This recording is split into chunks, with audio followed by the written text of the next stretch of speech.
Hi there, and welcome to another exciting episode of Wave the Brush with me, your host, Kris, aka Mini Wargaming Kris, aka The Name Butcher, aka there's not enough AKs. Wave the Brush, the most informative 120 minutes on the internet on the wargaming lifestyle. We'll talk about painting, terrain, conversions, and pretty much everything else under the sun. For those of you first tuning in, this is usually a lot of painting and a whole lot of what's under the sun. But that's, I think, half the charm. We usually come away learning at least something. Usually we learn something, but don't be shocked if we learn nothing. Or if we learn everything. To get really deep. So I can see a lot of my regular viewers already here today. I can see Lazy Monkey. Howdy, Kris, Noisy Monkey Peoples. Tide9, hi all. Anyone have project updates? Ishyab011. Aloha, Early Bird, Special Monkeys. Guest includes me. Hi, Kris B from Yep, Me. Yep, Me. Crazy Week. It's Sammy C, by the way. Yep, Me. Sammy C. Crazy week, crazy day, crazy life, but at least interesting. Looking forward to today's show and all. Kurt Gershon early, sorry. I missed last week. Hello, everyone. Well, hello. Lord Crab, sup, guys? Sup, Lord Crab. Jim White. Hello from a person whose name Kris has not butchered yet. No, because it's fairly straightforward, and I've ran into a few Jims, and I've ran into a few Whites. And, I don't think I've run into any Jim Whites, but... yeah, so it's kind of hard to mess that one up. A la carte. Hello, everyone. Hello. Lord Krabby. Nah, he's butchered my name already. Tolo here, but soldering. Soldering? What you soldering? Soldering circuit boards? Making something? Making a radio to phone home? Despite you, howdy all. White Wolf 14, hello everyone. Finally made it before it starts. Awesome. Gareth Thomas Lord. Okay, Gareth Thomas Lord. Hello all, nice and early. Clumsy Juggler, hello everyone. Dr. Zentos. Greetings, fellow paint nuts. Paint nuts?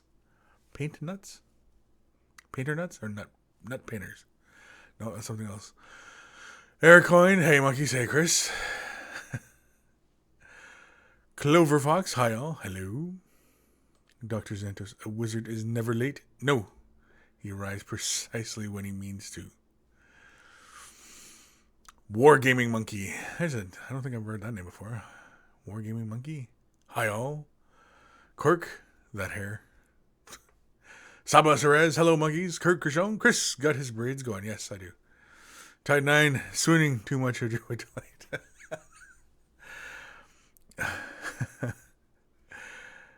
Eric Coyne ponytail? No, this is just two braids.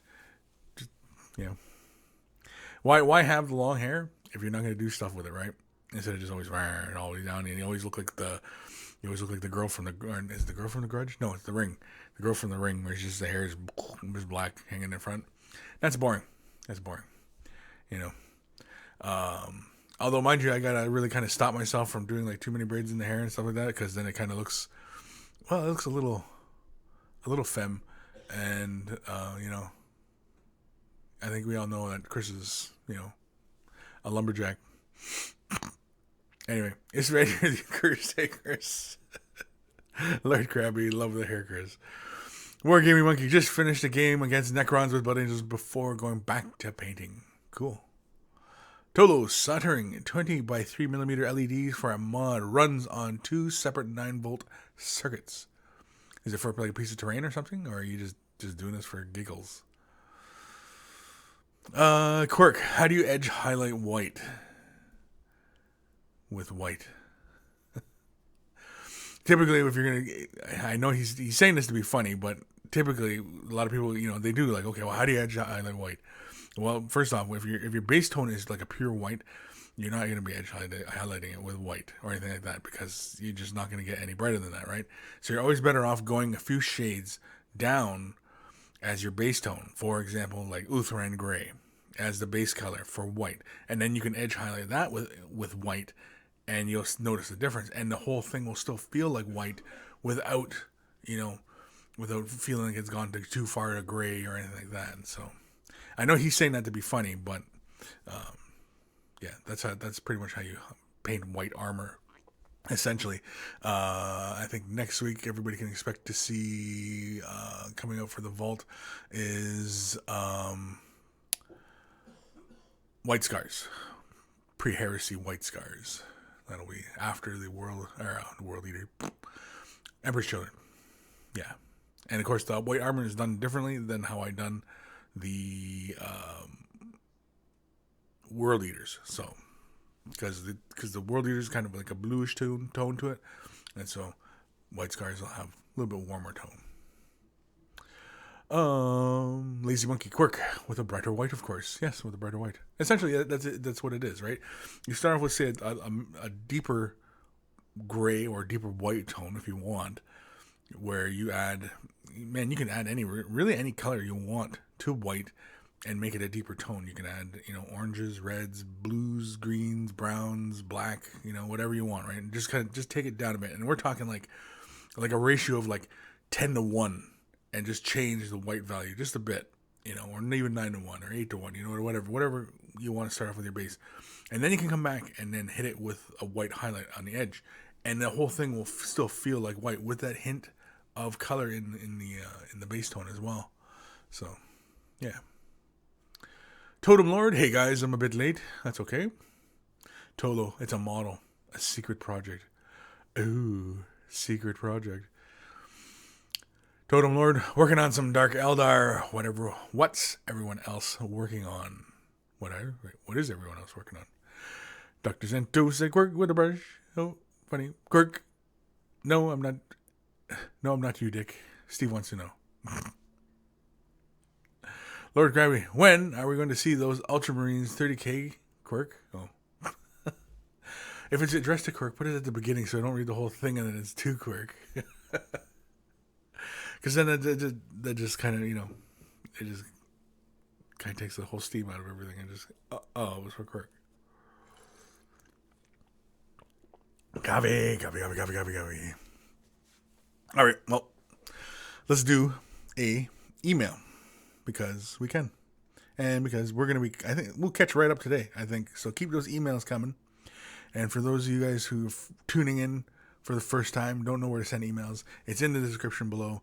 Kris@miniwargaming.com. Send your questions, comments, what you're working on. You want some critique, maybe you want some help with the color scheme, what have you. Feel free, send that in.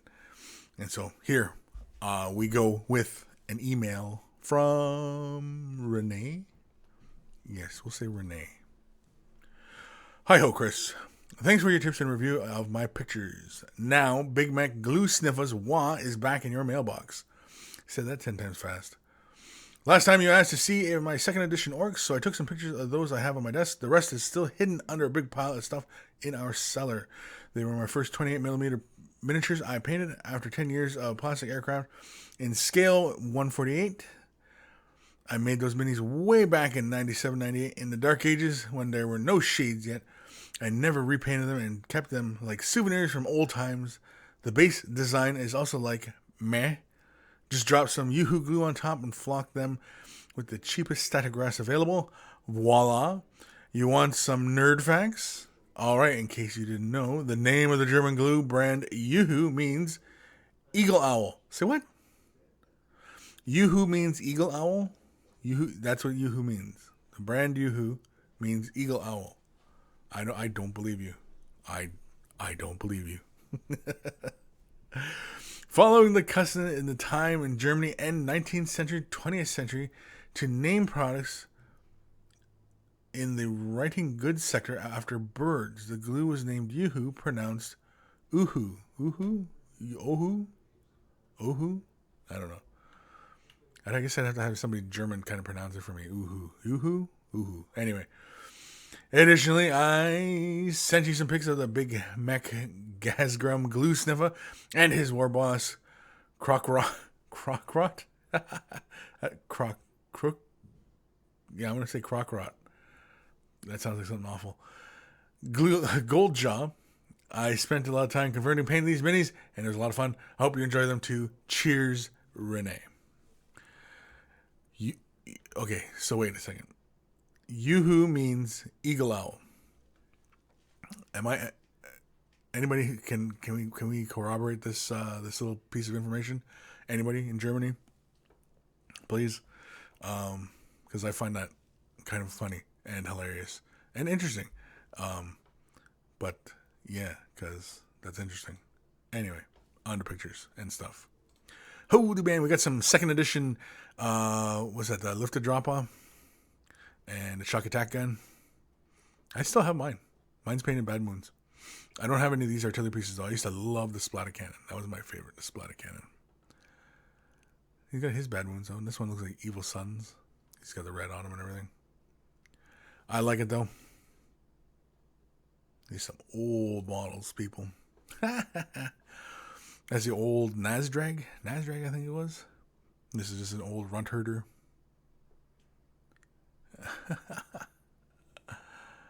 I got on a subject with somebody the other day. I think it was Matt, and we were talking about like how because he's doing the Gorka Morka, and I liked the old second edition orc design. I like this. They were far more comical than they are today. Today they're really scary, and this was around the time that Gorka Morka was coming out, and the orcs started taking on this much more scarier kind of appearance. And I miss this design because this is when you had like the gothic rockers, and you had so much more humor in orcs when they were like this, and I don't know, I'd prefer a lot of the looks of the second edition orcs, the Bad Moons, the Weird Boys and stuff like that. The Weird Boys were just such great sculpts. They were done up like little jesters, and they had like so much character in them.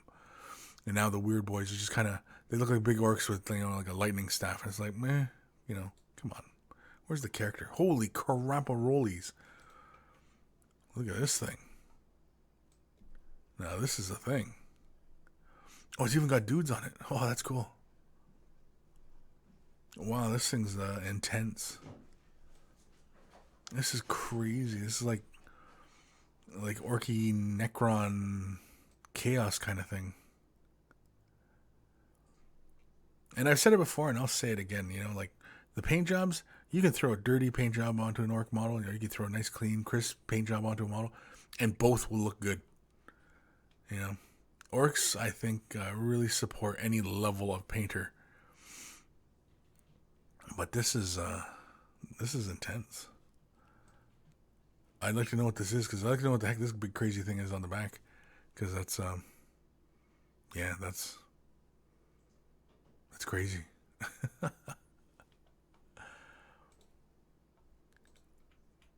Man, he's got a guy in a grabby claw. He's got the big, I don't know, whatever it is. Look, it's got a big probe on it. It's got all these lights with a big probe. I don't even want to know what this orc is doing with all this stuff. This is really, really cool. Very different. I like it. And like, is it like a cyborg body kind of thing where he's melded to it? And this is like replace his legs, and he needs like big spidery legs. Man, I just like all the detail in this. This is crazy. Yeah, see, it's got a big probe on it. I kid you not. It's got a probe. I don't even want to know what he's going to do with it. So cool.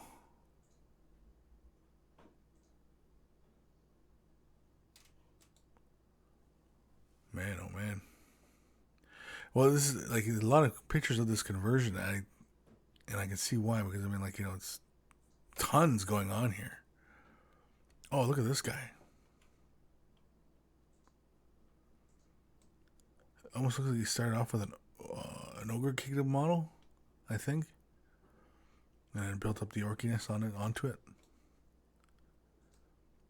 Very cool. Pretty clever. Yeah, I like it.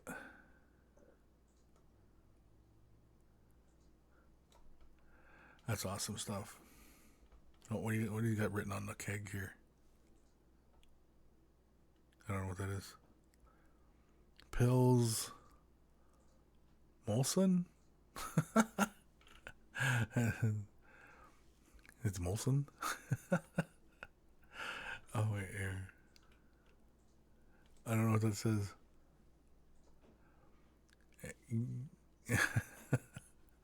Anyway, who can give me a good idea on what that's saying in there? I like the helmet. That's so cool. Oh, it's the belly plate with the spikes on it. I gotcha. That's very cool. I like the bases. Look at that. All those gears and bits and bobs in there. All that texture. Really good stuff.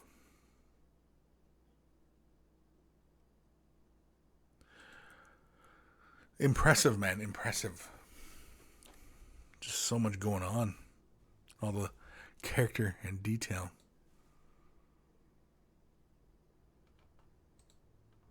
Oh, is that it? I think that's it. That's the last one. And so thank you, Renee, for sending that in. I think that's just awesome. The big crabby thing. Awesome stuff. Awesome. And so he's the big mech, and then the other guy is the war boss, Crocrot. I'm sure I'm saying that wrong. Oh, man. Where are we in these comments here? I don't even know. Lost within the comments. Let's say I am. Let's address the quirk. White Wolf 14 wants everyone being painting. I don't know. John Doe, I think it's oohoo from the way it's written. Sure, oohoo, yeah. I still would like to know if somebody can back up that story that it's for Owl Eagle or Eagle Owl. I want to know if somebody can back that up because that's very entertaining. Isfan, you're the accursed. I hate humor. Why do you hate humor? Why would then why would you even tune into me then? Because I like to think I'm kind of humorous, somewhat, at times, occasionally, once in a while.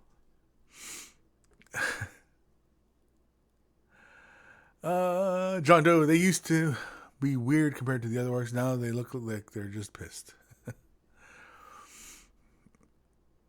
Prawn Ham didn't like the glow effects on the lights. Yeah, the thingamabobber that was on top of the orc there. Yeah, that was very cool. I guess maybe it's like his work lights. You know, he's working away and he's got to have the big lights on top, and so he's, you know, which would make perfect sense if you're a mechanic because you got to always have lights pointed at your stuff. Yeah.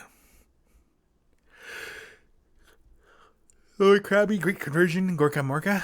Pilsner is beer. Yes, Pilsner is beer. A Pilsner is beer. Yes, very good. Very good pronunciation. Lazy Monkey at Kris. A quick Google seems to agree that Yoo-hoo is the German name for a Eurasian eagle owl. Huh. Eagle owl. Like that's a name for an eagle owl? Or... Because, man, I'd hate to think that the glue was made from eagle and owl. That's my only concern, right? Because, I mean, like, typical PVA glue is made from the hooves of horses and other bits, right? And basically, like, PVA glue is essentially like the cartilage, right? So, if anybody's making, you know, glue from eagle owls. I think that's kind of harsh.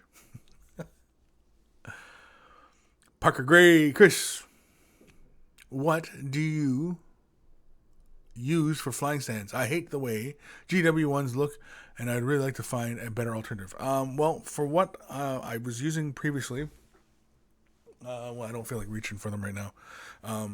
But like for my bombers and, well, not my bombers, but my Nightwings, my Scorpion, my Lynx, and my Vampire, I use acrylic rod. Do I have any acrylic rod handy here? Yes, I do. This here is an inanimate carbon rod. No, it's an acrylic rod. And I find this stuff on eBay. And just, there's plastic dealers out there all the time selling this stuff. And this, I believe, is 1/2 inch? 3/4 inch? Something like that. Yeah. And this is what I use. And so basically what I'll do is, for, like, say, for example, like my tanks, I'll measure off a certain distance, cut it off, mount it to the base, and then put the tank on it, right? For a flyer, I measure out, possibly like the flying stand, the distance, which is like, I think, 6 inches? 5 or 6 inches? And measure that off, and then bang.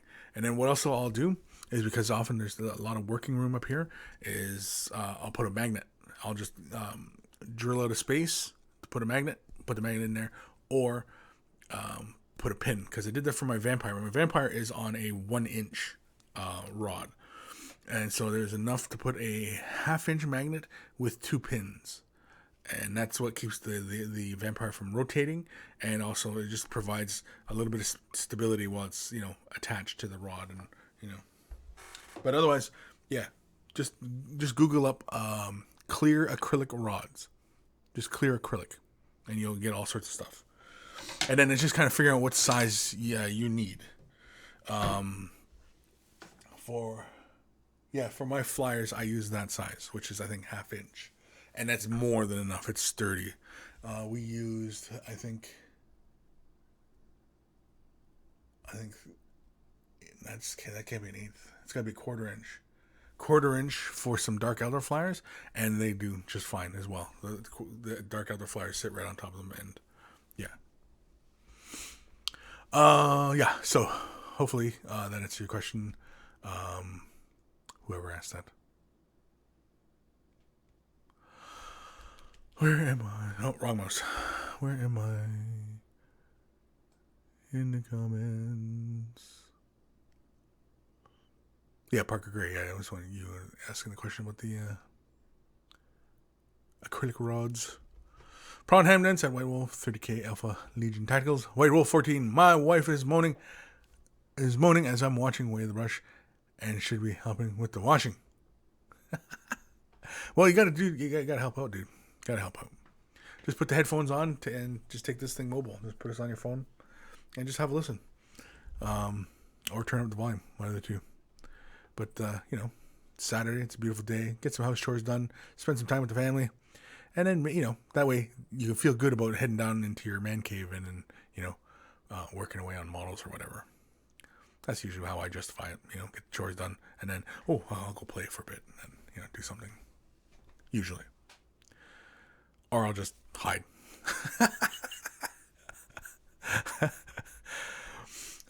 Steve Lyons. Hello, Steve Lyons. Ponytail Kris. Well, it's like, it's my braids, man. What's the point of having long hair if you're not gonna do anything with it, right? Tide 9. Is that true? PVA glue is made from horses. Well, certain brands. I know early PVA glues, and I know there was, and I'm pretty sure they still practice this. It's the hooves, it's like cartilage and stuff like that, because it's like older brands of glue. It is made from that. And that's why when they say like the horse, like it would say for a racing horse, and they say, he's done for it. They're sending him to the glue factory. And that's why, because it's the hooves and stuff. I know some of you probably would. What is he talking about? No, say it isn't true. But yeah. Despite you, it's called Eagle Owl because you say "oh" when you see the eagle, and the owl says "who" when he sees you. Oh who? Oh who? Oh who? So should I be pronouncing that glue? Oh who? It's not you who. It's oh who. Throat's getting dry. Throat's getting dry. Oh who? Oh who?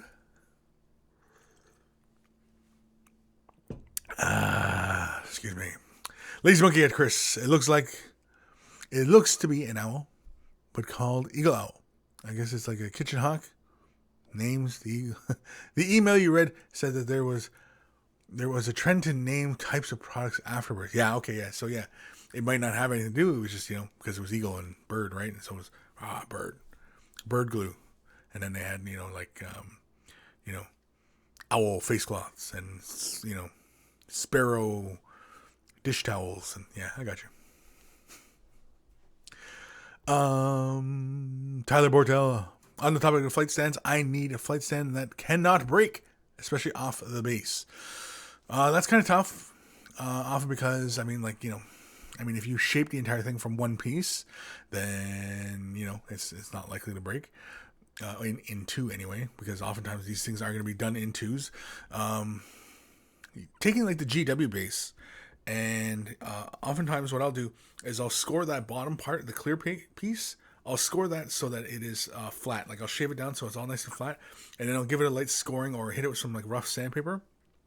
And then the plastic base itself, I'll score up that area where it's going to make contact, and then I will use the proper plastic cement for putting those two together, and that should form a solid bond that should not break even if you dropped it, because basically it's plastic cement melts plastic.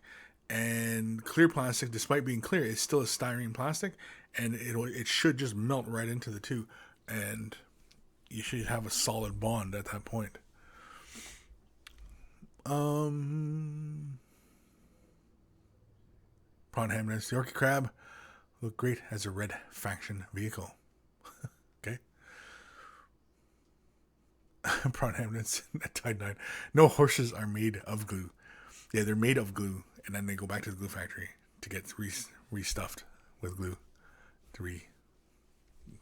That's gross. Parker Gray, it will be for a Heldrake, so I'm assuming a half-inch would work. Thanks, Kris. Yeah, half-inch would be plenty, and the Heldrake does not weigh that much. And that, like I said, I'm pretty sure this is the half-inch. I'm pretty sure. Because, you measure it, and that's a half-inch. And, this is pretty darn thick. I don't have anything that's like a Heldrake approximate, but not around, nothing close by anyway. But this is solid. You can feel a slight bend in it, but this thing will shatter before it'll break. But it's solid. Oh, man, it hurt. I wouldn't recommend doing that. Oh man. It really hurt, actually. I hear a ringing. Lazy Monkey. Cow hooves used for glue too. That's why the logo for Elmer's glue is a cow. There you go. See? Elmer's glue. Elmer's glue is a PVA glue. And yeah. I'm pretty sure it has to do with the cartilage. With the characteristics of cartilage.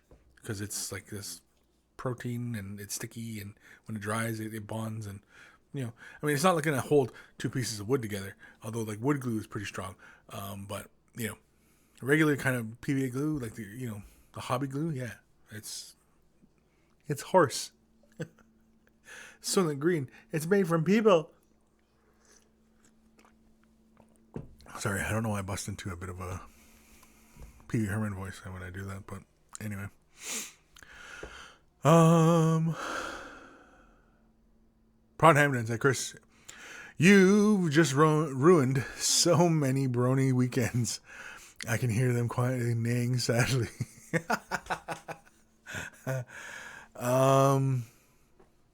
Okay. Kirk Rochon, not to mention rabbit skin glue then. Yeah, rabbit skin. Yeah. Rabbit skin.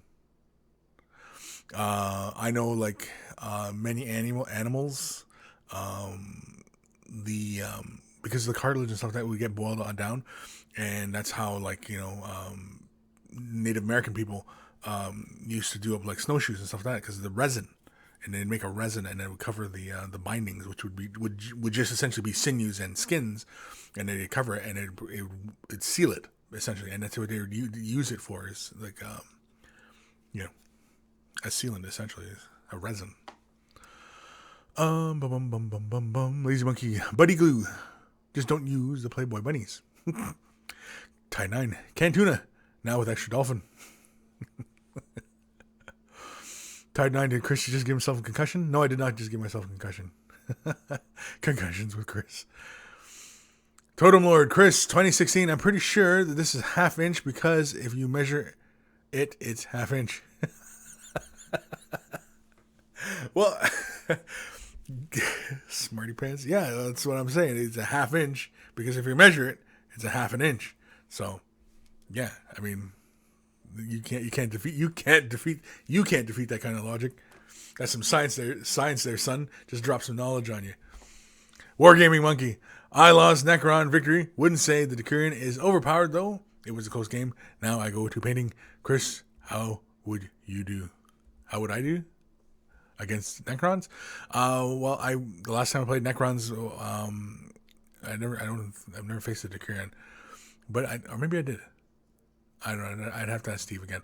But essentially, Steve, we were playing a tournament, and I was playing against Steve, and it was Necrons against my Samhan, and yeah, I just could not keep them on the ground. They just keep getting back up, and if like 4 better to get back up, oh my god! And then he took a bunch of those little the little jet bike Necron duders on the jet bike thingies, like the small little skimmer things. Anyway, I can't remember what they're called, but he had a whole bunch of them, and he basically kind of tried to keep me boxed in, which he was pretty much doing.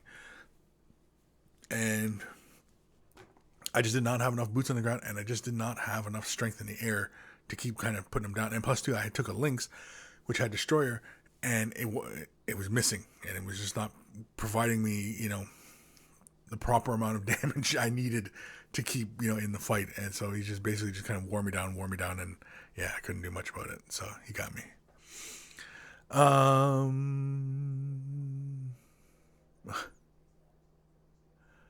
Wargaming Monkey. Sorry, rest of the comment. Kris, how would you do red hair with Citadel paints? Red hair with Citadel paints? I would start off with something like, say, Squig Orange. And then hit it with, like, say, Carbo Crimson. Or you could hit it with Agrax or Shade. And then give it a very light dry brushing of either Squig Orange and, say, a tiny bit of Urea Yellow added to it. Just a tiny bit. And that should give you that kind of like that strawberry red. Where you have the kind of deeper reds, and then you have a bit of yellows in play, stuff like that. It gives you multi-tones, right? If you're talking like red, like say, like the Wendy's mascot girl, like, what I'm talking about, like Wendy's, the hamburgers and, the mascot. If you're talking like a full-on ginger red hair like that, yeah, I'd probably still start off the same way. I just would not take it as far as yellow. I'd probably stay just within the realms of red. You could probably go with something like corn red as well, but I think that's just a little too deep. I wouldn't go Mephiston red, because that's really too saturated a red, and you don't want it looking like, Ronald McDonald. You want it to look somewhat natural, and so somewhat natural often will feel very kind of desaturated next to something artificial. As shocking as some of you might find that, I'm sure not. And anyway, and so yeah, so I would go with something more like corn red. If you want to go deep red, go with corn red, not Mephiston red, and start with that. But I would start off with Squig Orange and give it a Carbo Crimson red. Not heavy, just enough to get enough to get deep shadows within the kind of the recesses of the hair, and then come back in with a little bit of Squig Orange, and then you can mix either some Screaming Skull into it and give it another little edge highlight, just like at the bottoms of the hair, or you can mix your yellow and give it a slight yellowing, and go that way. Either way, let me know which way kind of works for you. Send me a picture of what you decide to go with too, just so we can say, yeah, that looks good. I did it for one of my models, one of my War Machine models. I painted her hair red, There's a quick tip on it. There is a quick tip. There's quick tips on painting different styles of hair and, blonde, like sandy blonde, platinum blonde, black, red, brown, so yeah, I've got a few. Where am I? We're still on Tau Hooves, or glue made of Tau Hooves. Lord Krabby, Kris, can you tell us the giant red Eldar dude? Tell us the giant red Eldar dude that's on top of your shelf. What's his name, and when did you get him? The giant red. You know this story. The giant red Eldar dude is my Phantom Titan. At least that's what I'm assuming he's talking about. And I got him about 8 years ago through private deal.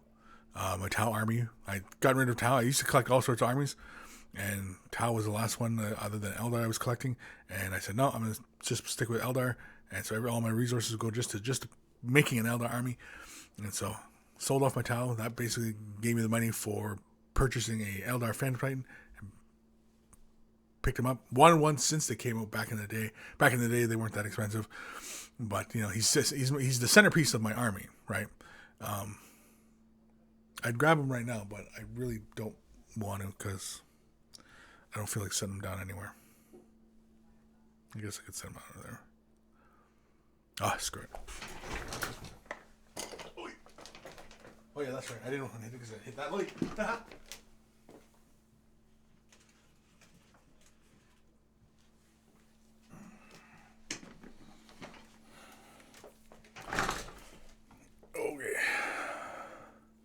Can we set him down right here? Can we set him down? Touchdown. So, yeah. My Phantom Titan. He, whenever he goes on the road, he rides shotgun in a car seat. I'm not even joking about that.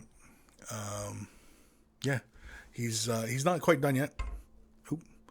You can see the parts move and everything like that. Because essentially, he's held together with, I think, 8-inch bolts, 1/8 of an inch, 1/4 inch,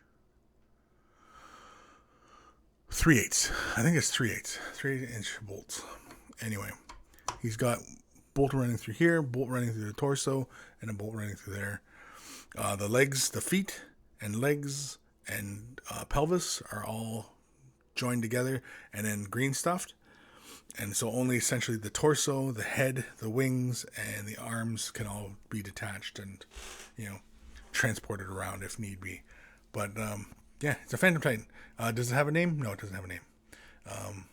Most of it was painted by hand.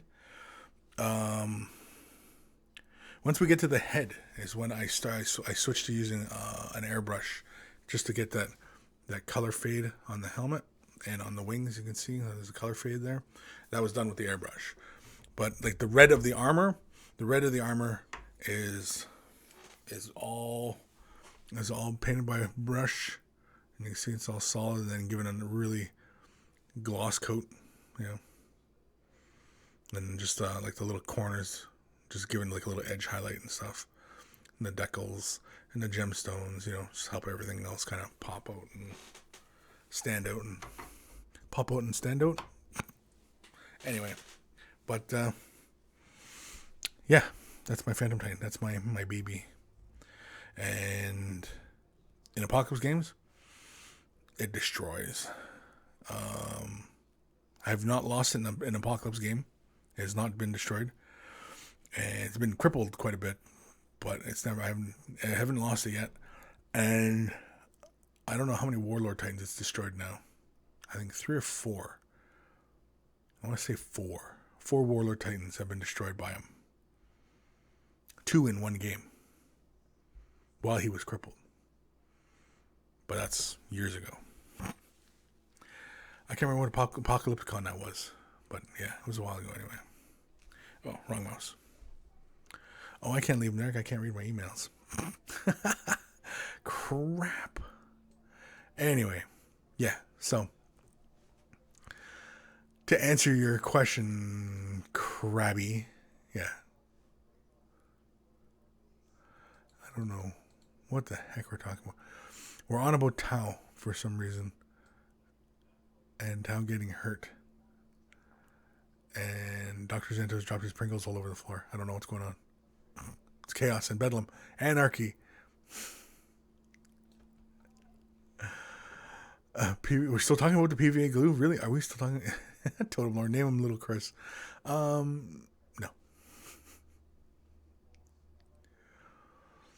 Despite you, the thing's insane. How long did it take to paint?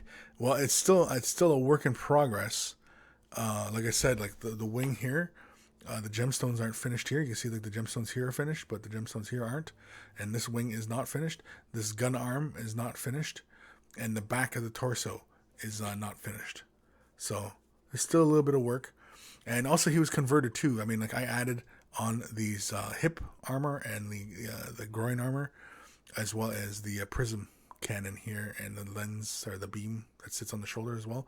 Those are all added afterwards, because I was, at the time when I was first using it, I was using it under the rules. I think, was it Lords of Battle from Bella Lost Souls? They had a nice little booklet on using a lot of these epic units and stuff like that, and the armor cast units. And so, used its rules, and it described it as a prism cannon on this side. And so, great, whatever. And then it was missiles, prism cannon, and the guns. I was happy with that. It did lots of damage as is, and yeah.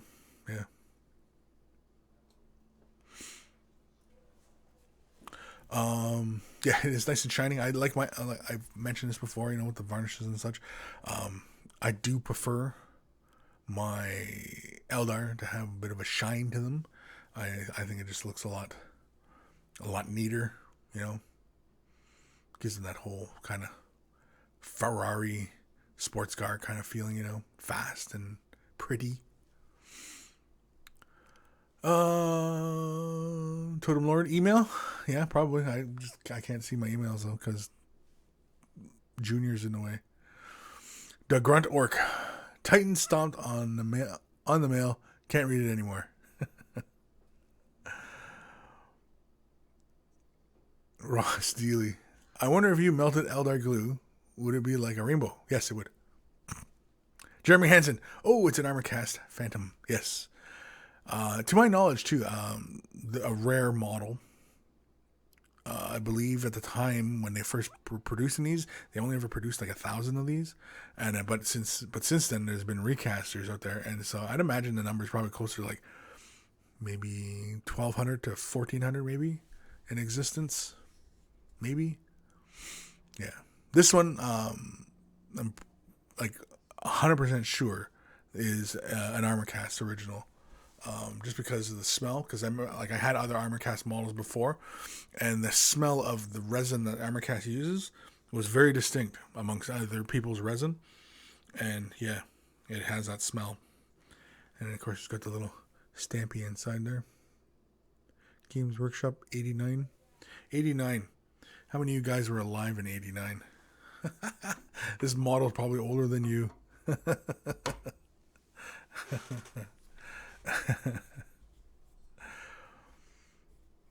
Lord Krabby, I have to send you a new baby seat so you can take LD onto the road. Well, I was kind of planning on taking him to Adepticon, but I don't know now. I'm not sure how much crap I want to bring with me. Can he stand here? Is there enough room here?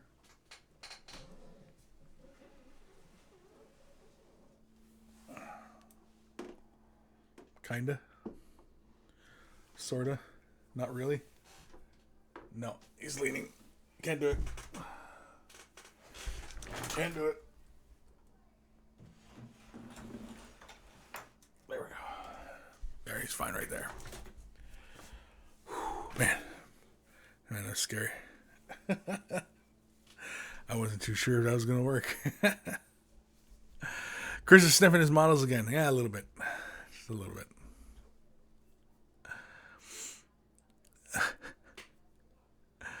Tide 9, time for deployment. You can put your Titan in the corner. Kris, no one puts a baby in the corner.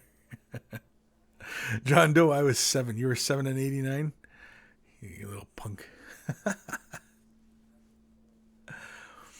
Despite you, I was 1 year old. Yeah, Totem Lord, I was nothing more than a tiny swimmer. Tyler Bortel, episode 111, the day Kris broke the fandom. No, never. Never. I think if I got rid of all my Eldar, the fandom was the only thing I'd keep. I don't think I'd sell the fandom. Kirk Rochon, 89 was about the year or so before I discovered 40k. Yeah, well, 88. Well, Rogue Trader came out 87, I believe. 87 is when Rogue Trader came out. So you weren't too far behind, catching up on 40k. I found it. I discovered it in 88. I mean, I didn't discover it. My cousins were already playing it, and I was like, "Ooh, what is that?" And then so I didn't know. And then I liked the models and stuff like that. And then got into Space Hulk, and then of course got into 40k after. Space Hulk was the gateway drug for me, and then it got me into 40k.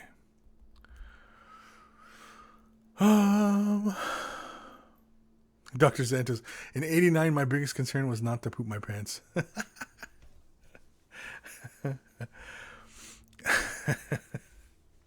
Well, wasn't it at all wasn't it like that for everyone? Let's do an email. And this is going to be from the Totem Lord. The Totem Lord. Yeah, I think that's the right way. Is it? Okay. Hi, Kris. I'm back, and so is War Boss Ed Stumpa. Ed Stumpa. With his new bodyguard and truck. Don't judge too harshly. And the War Boss, he was painted about a year ago. Also, sorry about the pictures. They were taken with my iPad. Ed Stumpa is a firm believer in saying that red ones go faster, but his army hasn't rated enough to buy enough red paint to paint the whole truck. As the army progresses, I hope to buy new trucks and paint them more and more red each time.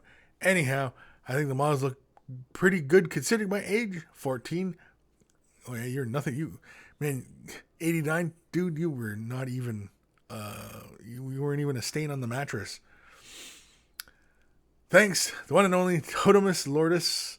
So, yeah, I forgot to add images again. P.S. The checkerboards and the Slugger Choppa knob were done when I had hiccups, and that's why they look bad. Hey, you don't have to make excuses, dude. Just say. Kind of messed it up. And so here we go. Here's his truck, painted red.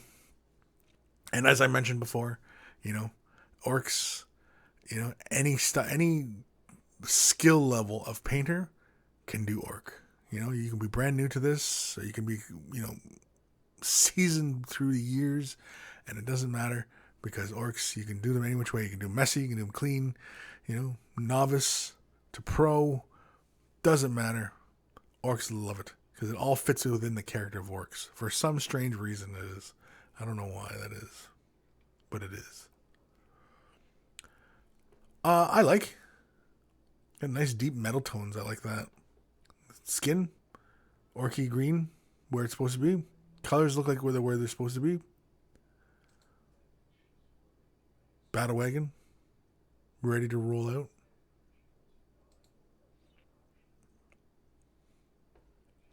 I like.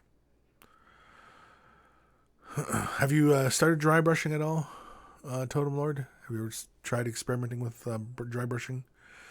Might save you a bit of time, especially with all those metals and stuff like that and getting these little details. Dry brushing is a very subtle technique. Takes a bit of mastering. Barboss looks good.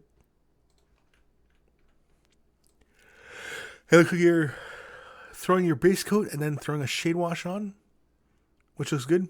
Don't get me wrong, looks good. As long as you keep it all nice and neat, every the colors, in place, and not too many times you have paint hitting into other areas. It all looks really good. Your checkers look good. What are you talking about? I was sneezing. Checkers look fine. Oh no, you got some highlights on there. You got some highlights on the green too. Okay. Oh, the truck was dry brushed. Oh, okay. My bad. And it looked like it was just like really, really dark in comparison.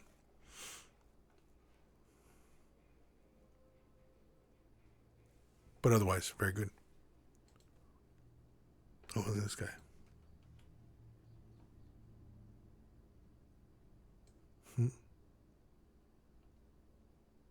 Good, good. Yeah, I like your tone on the skin. Looks good. Very, very good.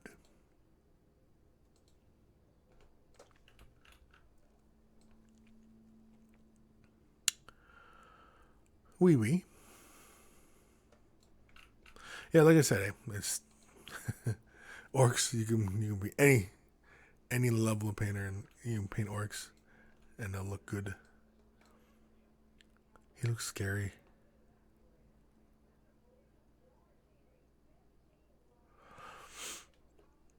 Now, I can see the streaks here on the armor, and it works for the armor really well. But when you're dry brushing and you hit you hit it, because this is more like overbrushing when you got quite a bit of paint on the brush and you just kind of hit it once and just leave these brush strokes. Did you do that to the truck as well?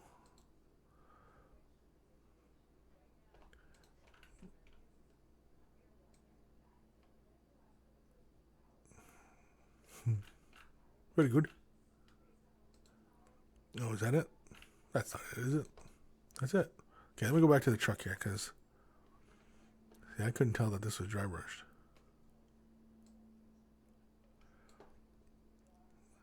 See, to me, it doesn't look dry brushed, like the metal. I'm talking about the metal, dry brushing the metal, not the red. It looks like the red's kind of in some areas where I don't really think you want it. But I was talking about like the metals and giving the metal a light dry brushing, just to kind of pick it up just a little bit.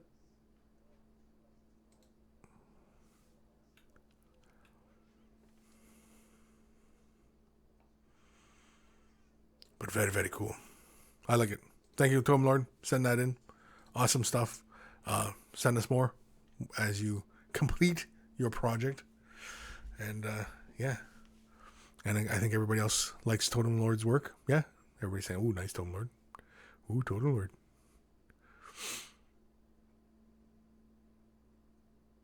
Lord Krabby. Very nice totem. Good shading. Spite you. Looks good. I keep trying to read the newspaper.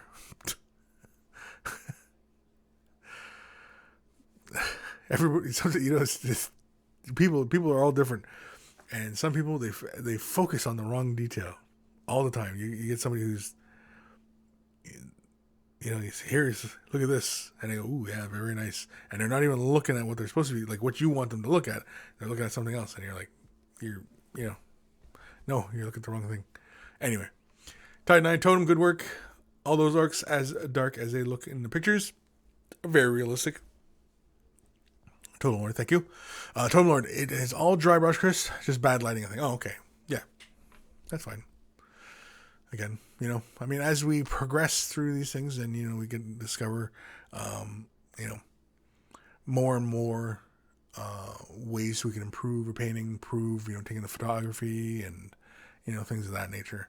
It all just gets better in the end as we all, keep pushing the envelope as to what, where we want to be at. Some people, they're happy to kind of just hit a plateau and never move forward, and I find that kind of unfortunate that, some people think that they don't need to grow. They don't need to, they've done it. They've seen it. They've done it. And, when there's so much more out there, it's, I don't know. Tide 9, Kris is saying something, but all I see is his messy workbench, focusing on all the details. On my messy workbench? Yeah, I know. You should say, oh, wait, which way are we going here? Yeah. Oh, yeah, it's a total mess over here. Total mess, yes, yeah.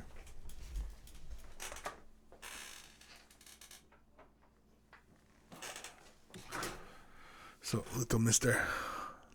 White Scar. He's next.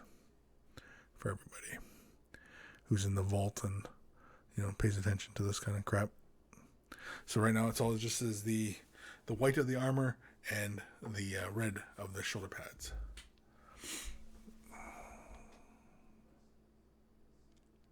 Totem Lord. Lucky my email was read. Need to go for Thai curry in a couple minutes. Need to go for Thai and curry. Like you have to, like Saturday afternoon, gotta go for Thai curry. That's what you do. Thai and curry. It's been a year. I hate moving forward. Yeah. Let's do another email because we can. Because we are. I've a couple more and we're completely caught up.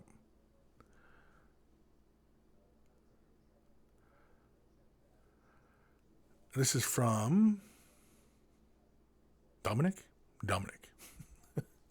Sorry, I had a brain fart there.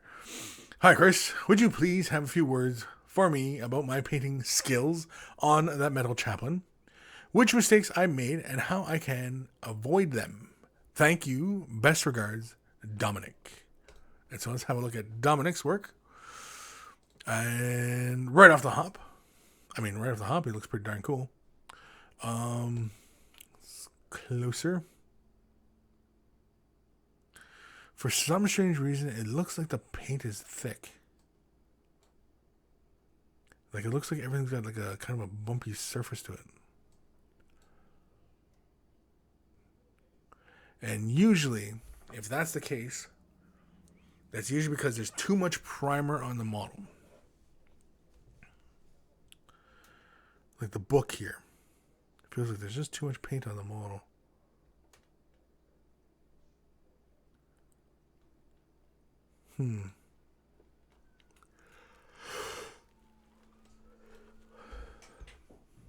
Yeah, you can see like on the shoulder pad. But I think this guy's metal, right?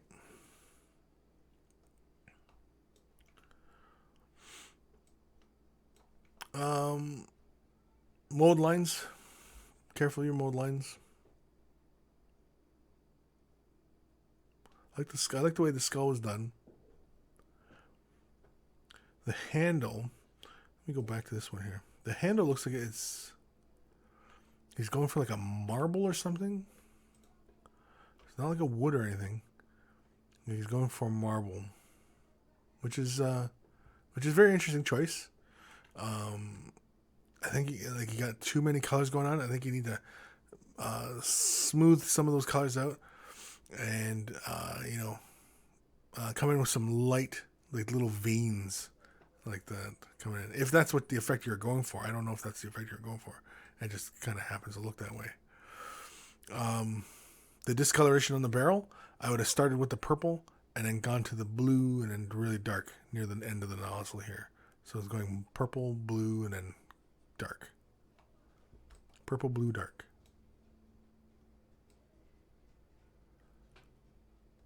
Yeah, you can see quite a bit of texture on the model. But again, I don't know if that's the model or if that's the paint.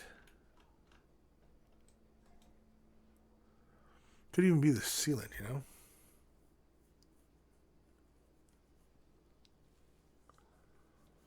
Either way, it all looks really good.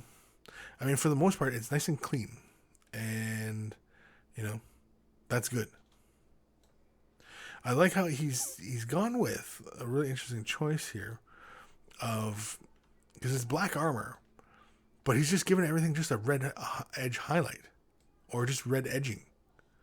And so that basically, you basically forego highlighting black. You don't need to highlight the black because you're just going to highlight the edges. And I think that's a very interesting choice because you don't have to highlight anything. You don't have to brighten it up. You don't have to do anything really essentially with it. Because I mean, like the shoulder pad here, the trim, I don't see any highlighting. Oh, excuse me, man, I can't stop yawning. Like here, like it just looks like messy. And I want to say it's your primer, whatever you primed with. But I don't know what the steps were. What kind of primer you were going for, or what kind of primer you're using, or is that it? Just 3 pictures? Oh, just 3 pictures. Okay, so thank you, Dominic, for sending that in. Your painting looks really, really good, from what I can see. I kind of like some of your choices there. And we do what we can with whatever skill level we're kind of at. And I like how, you had that black, and a lot of people have trouble with black armor and what to highlight it, right? And so you forego that problem by just simply giving an edge highlight of the red, which again gives the model a very interesting look and, makes it very cool. Which is something, a lot of people might want to borrow because, up until the point where you're ready to start tackling on these colors and start, going after these more subtle type effects, you can just give it an edge highlight, just red. And I don't even think that red was highlighted. I think it was just an edging of red on the armor, which is fine. It looks really cool. My only thing was that the model felt very chunky. The paint either felt like there was a lot of paint on the model, or it felt like the primer was too much on the model. And I want to say it was the primer. There was too much primer on the model. It's because like the nozzles and stuff, it looked like the paint was like kind of like was chipping off, which is a sign that it's too much paint on the model. It's not sticking, and yeah. So hopefully you see this at some point in the near future and send me an email as to like what your painting process is. Your assembly painting. But otherwise, yeah, really good stuff. Not a whole lot of complaints. Just keep it nice and neat, and watch how much paint you're putting on the model. But otherwise, it's really good stuff. Tide 9, the eyes on the chaplain were cool. Yeah, I like the eyes. Everything I liked about the chaplain. The whole overall, it looked good. The Crozius, the handle of the Crozius was a little unclear as to what was going on. I'm pretty sure he was going kind of like, I guess, a marble effect, I think. And, that could be, perfected a little bit more. But otherwise, yeah. Good stuff. Good. Bob, sorry I'm late, was watching rugby. On a Saturday. Rugby. I swear.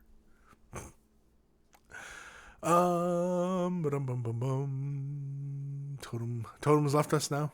You see, read his email and then he leaves. What a kid. Lord Krabby, love the eyes. Reminds me of the Ghost Rider in Power Armor. Now that'd be cool if they did a version of Ghost Rider, like on a Space Marine bike and wearing Space Marine armor and just a big flaming head. That'd actually be very cool. Somebody make that conversion right now. Somebody do it. Do it now.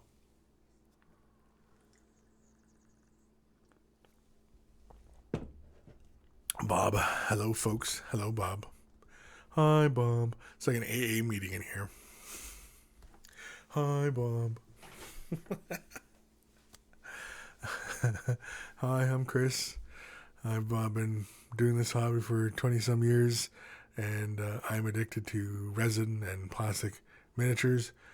I don't think I've reached my low point yet, but I don't know where it's going to any of that. And watch there's somebody else in here who is AA. It's not funny, Kris.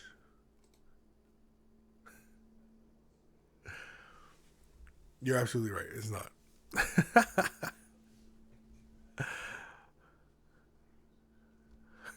Spite you. Well, we are getting our fix. Yeah, but we're talking about it, though. We're sitting around talking about it. We're not actually doing it. Well, you're probably doing it. I'm not working on anything. I'm just sitting here flapping my gums. And, you guys, hopefully, are working on your models while, or painting or doing something. Or maybe you're just like, oh, crap, who was it that had this old lady yelling at him for chores? But, maybe you got to go do some chores. Got to take care of the family, Hey, that's first, right? So, yeah. Gareth Thomas Lord, I've hit a roadblock. What color should I paint the robe bits on my Calth Termes? I'm doing 30k wolves. You can go with a dark brown. Kind of like Mornfang brown. You can go with something like that. Dryad bark. Something dark brown like that. You could also go with red, a deep red like Mephiston red, or even corn red, highlighted with Wazdaka red. If you want to stay kind of desaturated kind of colors. Yeah, red or brown, I would go with. just to go stay with the whole Space Wolf color scheme, right? Because they have that gray. Because like the 30K Space Wolves are gray, right? They're a proper gray, whereas 40K Space Wolves, they're blue gray. And so, 30K Space Wolves, a gray, a properish gray. And yeah, I would go with either red or dark brown. Not a bright red. Although you could go with bright red if you want to, but yeah. Or even a red brown. Ooh, there we go. Ooh. Yeah, so Gareth, hopefully that helps kind of get you in some direction, I think. You could do them black as well. If you want to go black, you could do them black as well. Could you do them white? I'm sure you could do them white. I think I'd go with red. The more I'm kind of seeing that red, because it looks more like, kind of like the gray hunters, and, because the three colors that are in Space Wolves is that gray, red, and yellow. Those seem to be the three colors that are distinctive to Space Wolves, right? The Space Wolf color scheme is that gray with the red and yellow accents. And I don't know if I do them yellow, the little things hanging. What is it? What are those things called again? I can't remember. I found the name for it, but I can't remember what the heck it's called. Anyway. Peristiges? Anyway. Go with red. I'd go with red. Before I hurt myself. Jim White, 12 Steps of Painting. Dr. Santos, I suggest a red with an orange transition. Yeah, there we go. Lazy Monkey, Ed Gareth, what colors are the termies? Well, they should be gray, no? Despite you, I'm working on mine after a week, and not doing anything. Yeah. White Wolf, I've done Raving Guard, sent an email of some of them. Cool. Lazy Monkey, go big, go home. Pink on the termies. Pink on the termies. Sure. You could go with that. Garrett Thomas, I will try both brown and red and send pics. And at Lazy Monkey, I'm not doing pink. You can do pink. Nothing wrong with pink. Oh, no, that's not an email. Oh, that's not an email. Oops, that's not an email. Oh, here we go. Email. This is from Bob. Hello, Chris. My first, my Way of the Brush t-shirt has arrived and came with a note. It made me chuckle. At first it read, with Nurgle Bums. In hindsight, I have to ask, are you insulting me? Love, Bob. And so here's Bob in his Way of the Brush t-shirt. And whenever I get around to getting more of these shirts, like you guys sending me pictures of yourselves in the shirt, I will add them to the intro. Okay? So every time that you guys send me pictures of yourselves in a Way of the Brush t-shirt, it will be saved and it will be incorporated into the intro. So that pretty much the intro would probably be pretty much just you guys, I think. And, that's kind of, I guess, the way it really should be. Is just because, this is all about you guys, right? And, yeah, so there we go. There's Bob. Nice mustache, Bob, by the way. That's a nice mustache. And so Bob's giving us the thumbs up. And what's that striped shirt behind you? What is that striped shirt? I'm curious. Because it almost looks like it's painted. It almost looks like paint. It's not like it's fabric. Just because it looks like there's a little bit of a stutter in the color here at the collar line. And it makes me think like it was like a little roller or something. And you just put the color down.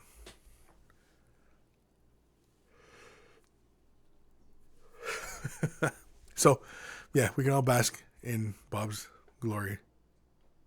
Gloriness? Glory. And that's Bob. Who's Bob? That's Bob.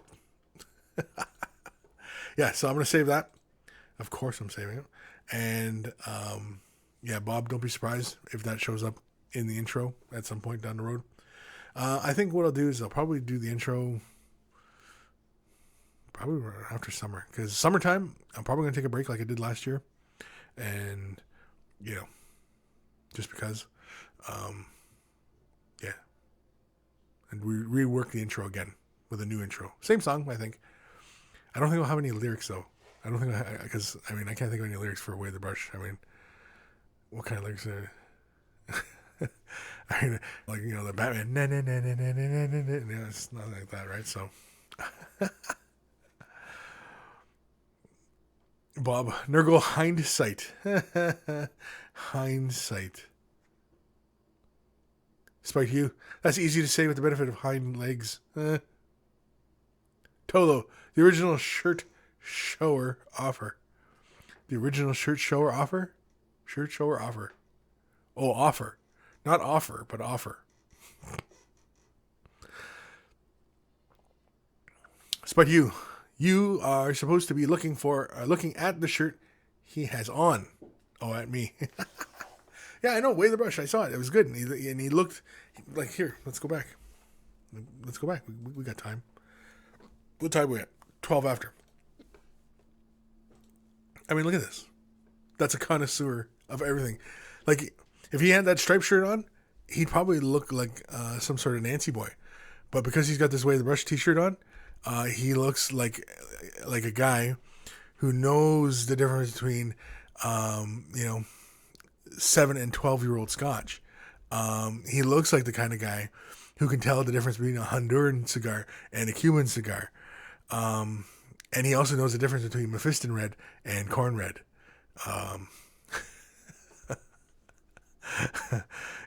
So he looks like an intelligent fella. He looks more intelligent. That's what it is. It's raising the IQ of everybody. It's raising the IQ, and he looks super intelligent. I mean, especially with the mustache and that big glorious red beard. I think it's red. Is it red? It looks red. Anyway, yeah, he looks like a guy who he has to fight the ladies off every day. He's got to have like some sort of lady repellent. And the lady repellent is probably that striped shirt in the background. watch it's Bob's favorite shirt or something. It's like up yours, fellow. That's my favorite shirt.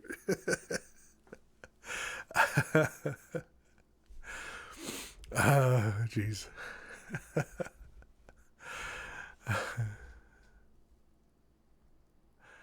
Bob, it is painted.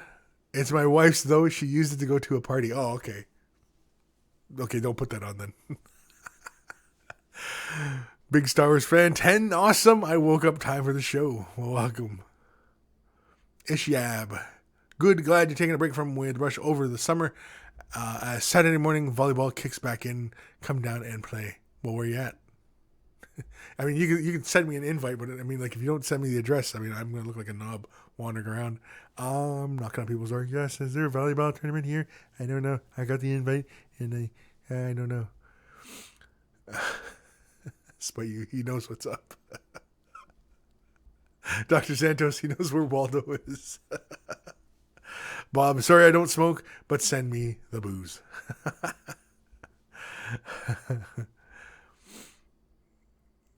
But he's stepping in what I'm spitting.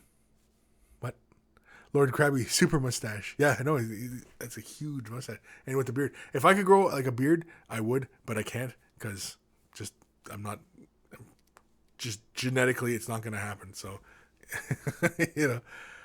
this is as far as this all gets. This is pushing it. This is like without the aid of science or anything like that. This is natural and as far as it'll go without some sort of surgery or black magic or alien technology. This is not going anywhere else. John Doe, Way the Rush t-shirt. The most interesting man in the world. Yeah, exactly. I mean,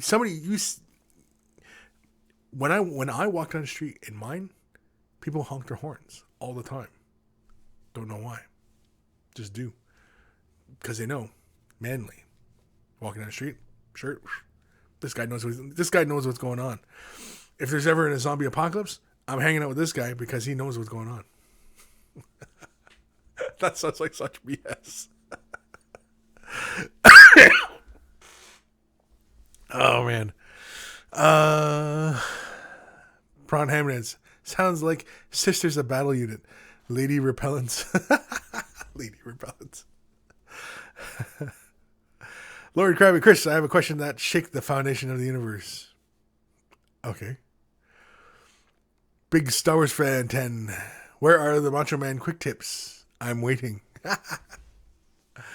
Macho Man, those would kill my throat. If I did a Macho Man quick tip, just one, that would completely kill my throat. That would completely, just be like, ooh, yeah. Doing that for 5 minutes, not even 5. Ooh, get you in here for 2 minutes. Ishab, okay. Sammy's weekend volleyball. Siemens Neck Park. That sounds made up. Seaman Neck. Siemens Neck Park. That sounds made up, dude. Seaford. Okay, you totally, I'm going to have to Google this later. Siemens Neck Park in Seaford, New York. 9 a.m. to 1 p.m. Sundays 4:30 to 8. Come on, who would all like to play? Would love to have y'all and the rest of the area show up. Yeah, Siemens Neck Park. Oh man, it's starting around April through October. Next time we'll shoot out my Facebook and other new website for the league. Okay, hope Kris isn't pissed. I'm shamelessly advertising. I'll stop it. No, I don't care. Keep plugging away. That sounds made up, dude. Siemens Neck Park. Is she happy? So capitals. That's not made up. Swear it. It's on Long Island, New York. Okay. Sure. Yeah, the Scarface quick tip. I know there's a whole bunch of quick tips. I know, and the other ones was Swedish Chef quick tip. I know Swedish Chef ones. White Wolf. I know you asked about that one. And Mary Rodriguez. I know. Swedish Chef. I know.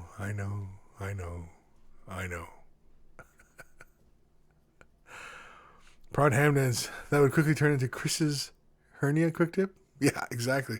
Doing the Macho Man. Because it sounds like I have a hernia. I can give myself a hernia. Or a Batman quick tip. Oh, I can't do Batman. Wait. No, I can't do it. I'm laughing too much. No, I'm trying to think of the lines, but no, I can't do it. But yeah, Batman quick tips would be funny. There's a whole bunch. I gotta make a list, right? I gotta make a list. Lord Krabby, if you have to give up 2 vices between beer and coffee, what would it be? Oh man, that's tough. I'd say neither. I'd ask myself, what communist country am I living in where I got to give up one of these two? Because no way, I'm not giving up either. Bob, coffee for me, dude. No brainer. Star Wars fan, wait, I have a theory. It's not lube. It's baby oil for Kris's pro wrestling career. Yeah. Justin, he has some of those luchador masks, and I was trying one on one time, and I came up with my luchador wrestling name. I don't know if I ever told you guys. I'm probably pretty sure I've told you guys this before, but for some of you who are new and probably never heard that joke, but yeah, it's El Diablo Rojo. That's it. El Diablo Rojo. That's my luchador name. So if you can see this big red luchador mask with maybe, some horns or something, and then just this uncompromising form in a ring, you'll know who it is.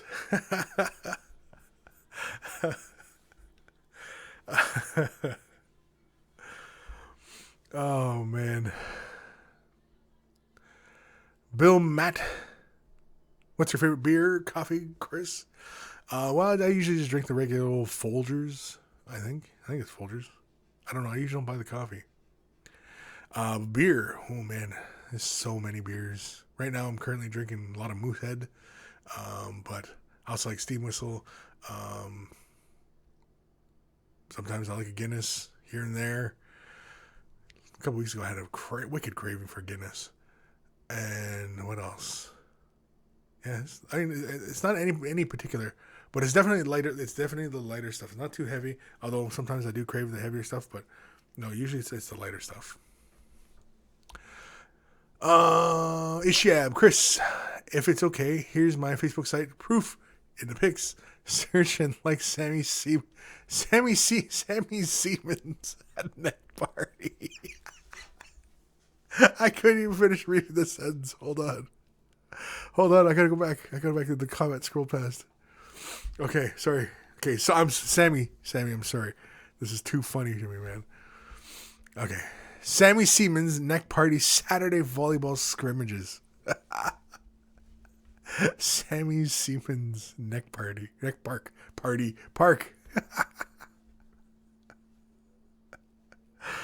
Oh man, that's awful. John Doe beer. I can still turn to Jaeger and can't live without coffee. Yeah, I don't know. No, I'm not giving up anything. I've already given up smoking, and I thoroughly enjoyed that. When I've given that up, that's all you're getting. Lazy Monkey. Flash quick tip. It's just before and after the shot of the mini. The rest of the tip is just too fast to record. Oh, like the Flash. Gotcha. That's funny. Like just do just the hands and it's done. Yeah, you can do that. That's funny. That's clever. Spidey. Okay. Swedish Chef, Scarface, Macho Man, Batman, and Bane. Silent of the Lambs, Buffalo Bill. Oh, wait. We're going to take some Mephiston Red and apply it to a model. Oh, man. No. No. Oh, crap. Man, what's his name? Geardexer?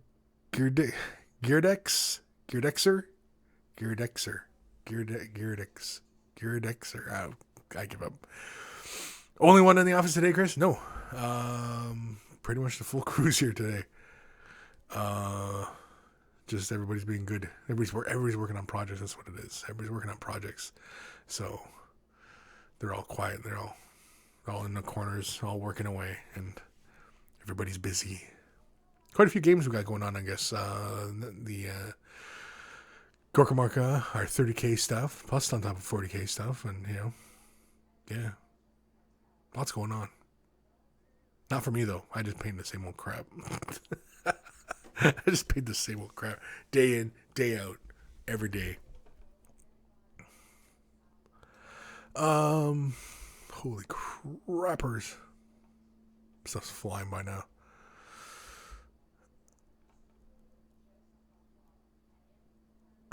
Somebody trying to imagine me as a wrestler? Yeah. I used to wrestle in high school, like Greco-Roman, right? Not WWF or anything like that. Like proper wrestling, not that other stuff. And so I used to actually be a fairly physical kind of guy. Into sports and stuff like that. I believe it or not, I used to do that stuff. I mean, you can't imagine it now, given the girth, but yes, at one point, I did move. It wasn't all Jabba like where I just kind of sit here and paint models. Spite you, silence of the models. There we go.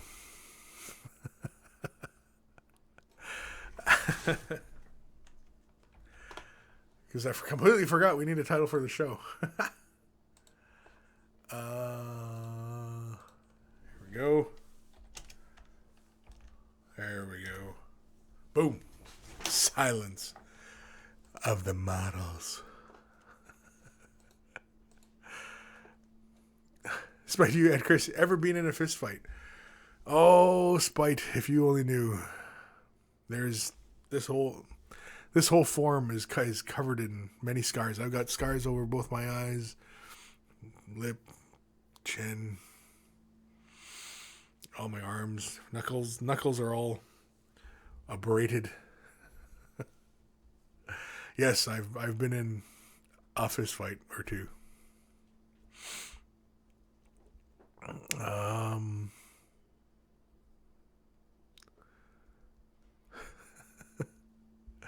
Ishab, orc probes to seaman's neck with a brush.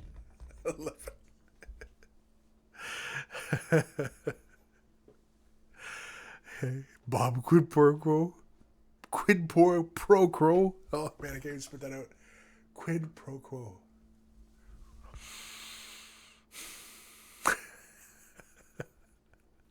Let's do an email because we can. Oh, Bob was the last one that had to been done. So yeah, this one just came from.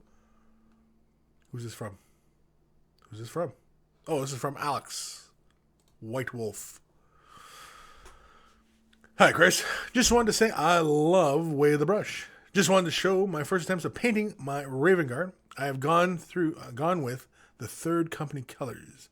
The problem I'm having is doing the right shade of skin as trying to go with the fluff of them, having pale skin and black hair and black eyes due to the genetic fault.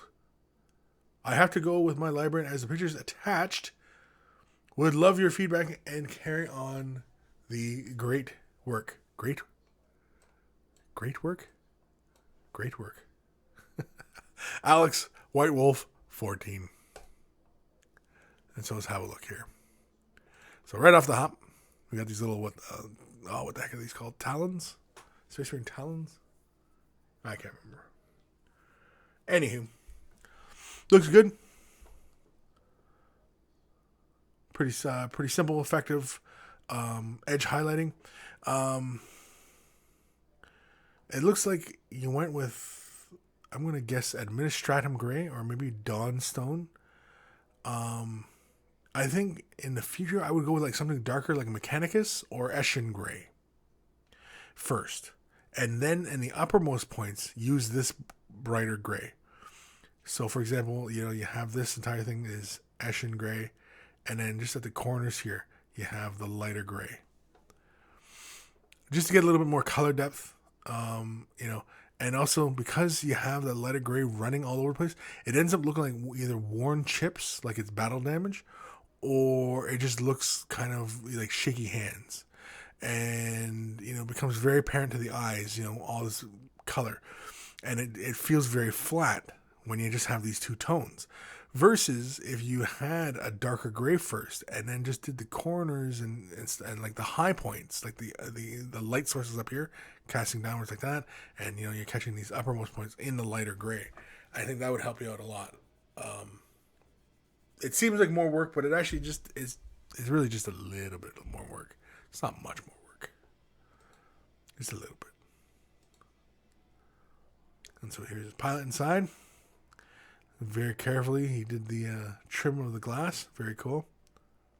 I like that you kept it clear too, because a lot of people they don't bother doing the cockpits these days. Everybody either just colors the canopies or they just glue the canopies on it and then just paint like right on. Like when they prime the model, they prime the model right with the canopy on there.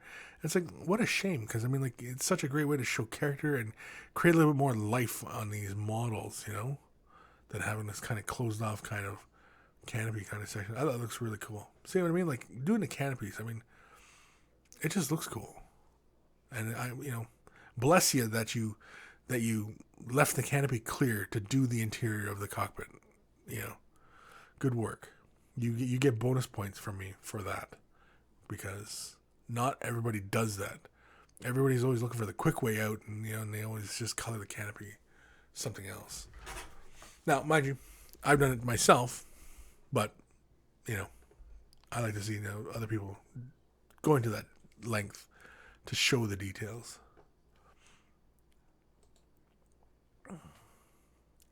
Yeah, I think like it almost feels like Tron, where everything is a one-tone edge highlight around everything. It almost feels like Tron. Whereas if you came in with like a darker gray in the lower points, and then just at the lighter gray in the uppermost points, or just in the corners and stuff like that, I think you get just a little bit more color depth like that. Just a thought. Swapping out weapons. I think the missiles, I think you could have went with something like a red. Red would have been striking. Or just red on the tips.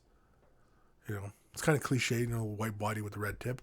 But, yeah, whatever works. Whatever sells the idea that those are missiles, you know. I'm going to guess you free-handed your icons. Good work. I'm going to guess you free-handed most of your work on here, which is really good.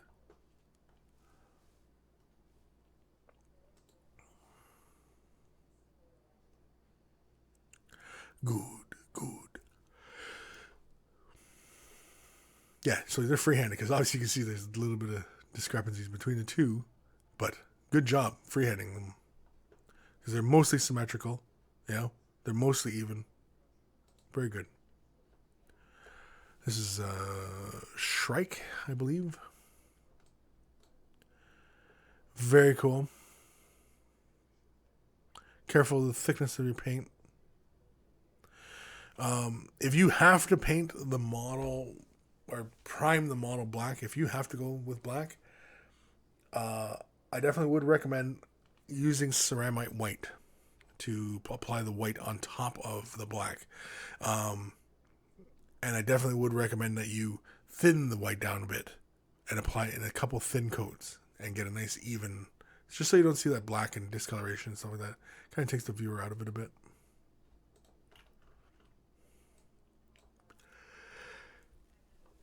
But very, very cool. Yeah. See, it does look like you are going for a lighter gray. Or am I just seeing things?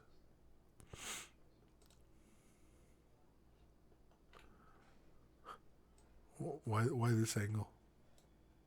Should be the knee, maybe? Yeah, but be careful not to lay too much paint down. Your Roman numerals are really good. I like your Roman numerals. Nice and clean. Again, the white, many thin coats, or use a light gray and just edge highlight white. Like we talked about in the beginning of the show. You say Ulthuan gray or Administratum gray. I'd go with Ulthuan gray though, because it's pretty close to white. And it covers really, really well. And just put a couple thin coats of that, slap it on, edge highlight white, and bang. You got some depth there.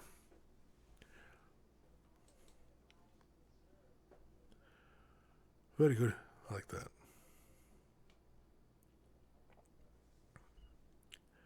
You're gonna battle damage it up. Maybe some battle damage. Oh, I like the hazard markings too.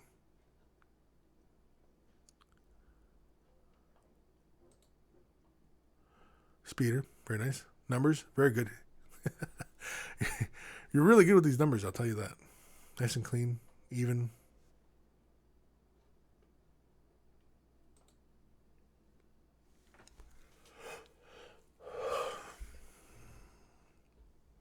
Look like you had a bit of trouble freehanding that symbol onto the shoulder pad in there.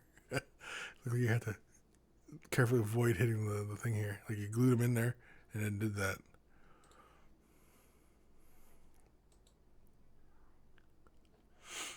Okay, so now we're on to the pale skin of these dudes, right? Now, see, for me, it does look like there's too much paint on this model. Some of these details look really, really soft. And some of these guys, I know they've got some,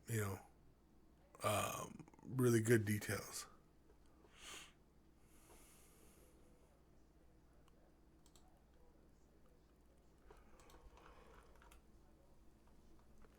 But I don't know if that's the primer or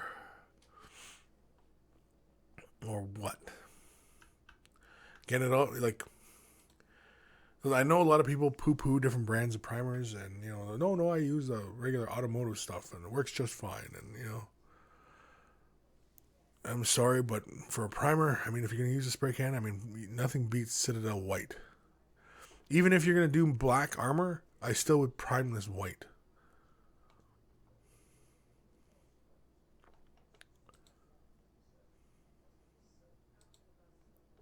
Oh, that's it? Oh. And so he wanted to know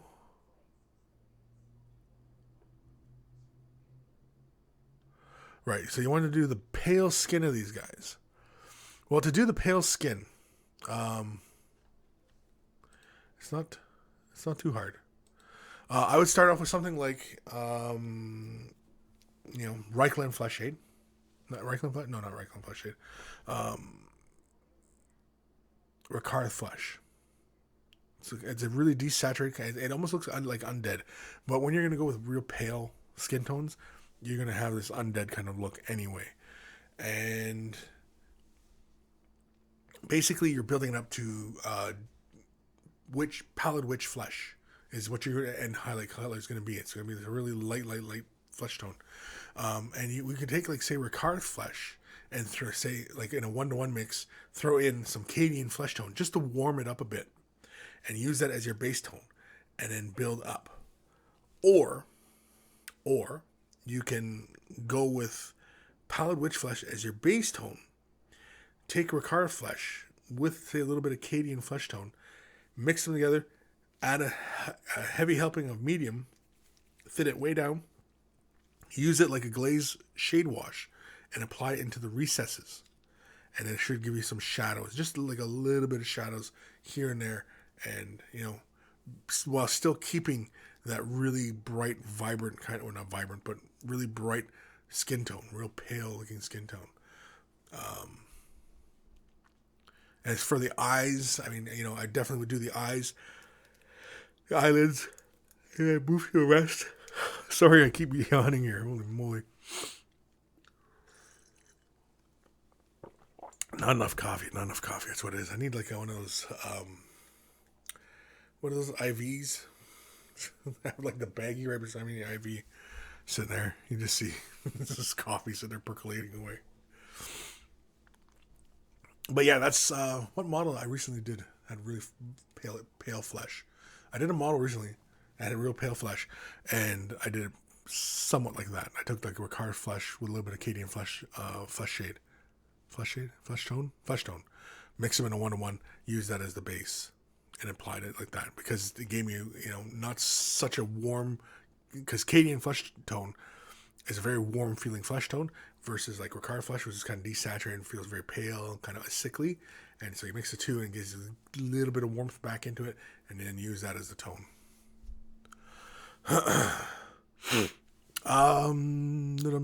Comments. Spike you at Kris. Do you prefer freehand or decals? Decals, or transfers? One of those three. Do I prefer freehand or it all depends. Most times I prefer the transfers, decals. I prefer those, mainly because of consistency. Like on a lot of my planes and my vehicles and stuff like that, like I use the Samhan logo. I like to use that Samhan logo all over the model. And as long as you know how to hide the transfer and you apply the transfer so it sticks to the model properly, and you know what I mean, and it's not going to bubble up, boil, flake, or fall off or anything like that. As long as you know how to apply that properly and get it on there and seal it, and you know what I mean, and hide it and camouflage it, yeah, it looks great. And I mean, there's nothing saying that you can't, after applying the transfer, color on top of the transfer and use it like a guide and shade it and highlight it and things like that, right? So there's all sorts of things you can do with the transfer even after applying it. I mean, you can still paint on top of it, add to it, and do other stuff. But sometimes there's a symbol out there that's not, there is no transfer for it, and there's nothing. So you got to make it up. You know what I mean? You got to make the symbol up. And like here, like on his leg here, let's pull it in real close. On his leg is that symbol, and I borrowed that roughly from the Avatar, but also made it so that it would stood for the Phantom Titan, and completely made that up. And then also GW came out with the Wraith Knight, and the symbol almost looks like that, which I thought was kind of funny. But yeah, I painted that ages ago. If you look on my blog, I mean, it was painted years ago. My blog, I haven't done a whole lot on it, but yeah, I still show stuff on there every time, stuff I'm working on, whatever. But yeah, so sometimes you got to freehand stuff. And like banners that depicting, like, say, like, like they want to do like a grandiose banner where like it's the hero and he's fighting off the demon. It's like some part of his legend or lore or something like that. And you want to depict that, like, make it look like a tapestry or something. You have to freehand it, right? Because otherwise the image doesn't exist. And so, yeah. But otherwise, for consistency, I prefer transfers and decals. Prawn Ham Dance. Not familiar with Necron decals. They're pretty easy to use. And Necrons, I mean, like the tomb. Holy crap! The big monolith. It's got lots of flat surfaces on it. Decal away, man. Just decal that thing right up. Saba Cerez. That was a quick tip I requested. What? The applying decals? There's quite a few videos I've done on applying decals in the vault. You kind of have to look for them. Use the tag cloud, and you should be able to find decals, transfers, and other stuff like that. If not, shoot me another message. We'll figure it out. Bob, can you get custom decals somewhere? Yes, you can. You can. There's a lot of places out there. You can even make your own decals if you want. You can buy the transfer paper yourself. Go to the hobby shop, pick up the transfers, and run it through your own inkjet printer. I think it's only inkjet. I don't know if lasers do it. There might be ones for lasers too. But the only thing is, though, is you can't produce white symbols on the paper. That requires an emulsion printer that has the proper paints with it. And so if you want white transfers, then yeah, you might have to go to a third-party source. And if you just type in custom transfers or decals, you just type it into Google, yeah, you'll find a bunch of people. And probably you might even find somebody local. Yeah. Despite you, sadly, there isn't a decal for what I'm looking for. Gonna have to freehand it. Oh yeah, what Kris said. Yeah. So if there's nothing like what you want, then yeah, you gotta freehand it. Gotta make it up. But that's fine because that means you're creative, problem solving, and intelligent. Way to egg that one up, eh? Sabas Rez, I do enhanced decal all the time. The skull on my Night Lord symbols, paint the wings, and then paint the wings. Yeah, exactly. You lay the decal down and then you just, start throwing some highlights in there, get a little bit more depth on it. Yeah, I mean, it's great. It's a great way to, really kind of punch those otherwise flat images up, right? Because otherwise they look really kind of cartoony, and then, you lay them down, you seal it, and then you start coming over with some paints, add some highlights, stuff like that. It's the cat's pajamas, as it were. Pajamas? I don't know. What does that expression even mean, the cat's pajamas? What does that mean? When do cats wear pajamas? I don't know. Prawn Hamdens. Kris, will you be doing long tips on the Death Watch overkill models? Probably not. I would love to do one on the Magos, because that model just is such an awesome looking little sculpt. I thought he was bigger. Lee has him in the warehouse. He's working on the set we got. And I thought, for whatever reason, I thought the Magos was going to be something like this big, right? He's not. He's just a little wee feller. He's just tiny. He's about the same size as the old one. I'm like, that kind of sucks. I thought he was going to be bigger. I thought he was going to be like this big kind of Magos kind of dude, But no, he's not. So, a little bit disappointing. But they have the familiars, and the familiars are just cute little things, too. Anyway. Star Wars fan Kris does Relax by Frankie Goes to Hollywood play every time Steve and Lee enter the office. No, it's the song It's Raining Men plays.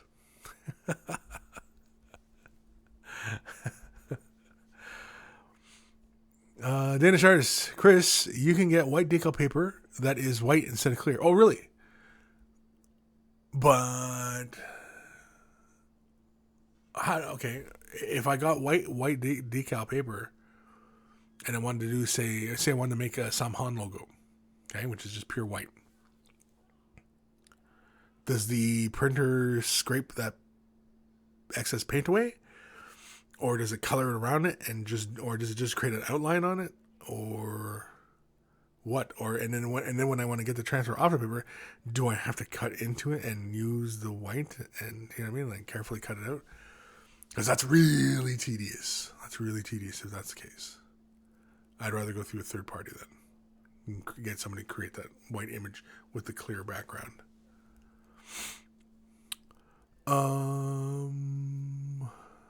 Despite you, cause they are broken up now. Steve loves Josh. Lee moved out. Things are tense. That's almost accurate, Spite. Star Wars fan, send an email. Did you? Star Wars fan, I'm going to assume your name is Shane. Yeah? Okay. Prodham has cat's pajamas. It must be comfiest ever. Like it's a set of pajamas made from cats. That's sick, man. That's sick. You're sick. Oh, man. Lazy Monkey reminds me of that commercial where the guy had the fluffy kitten shirt. Garrett Thomas Lord just sent you a quick email with a work in progress shot of the red on the termies from Gareth. Okay.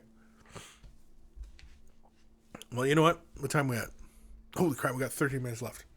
All right, well, let's go to an email real quick. This is from Tyler Bortel. Tyler. Let's go. Let's go, Tyler. There we go.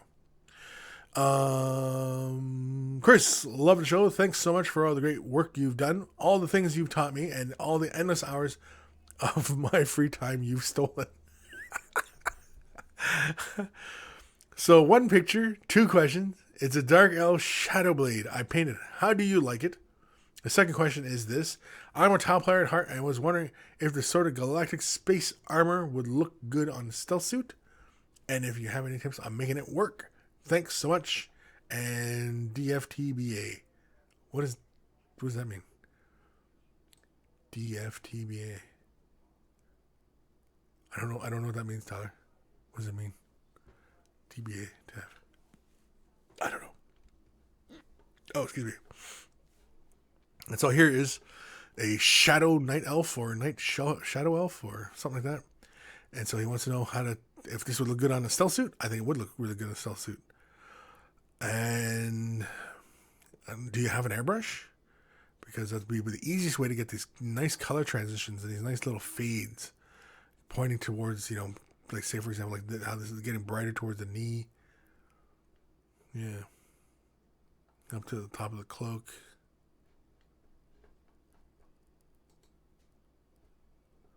Yeah. Was that it? This galactic space armor look. Oh, or does it have like stars and stuff? Oh, okay. Hold on.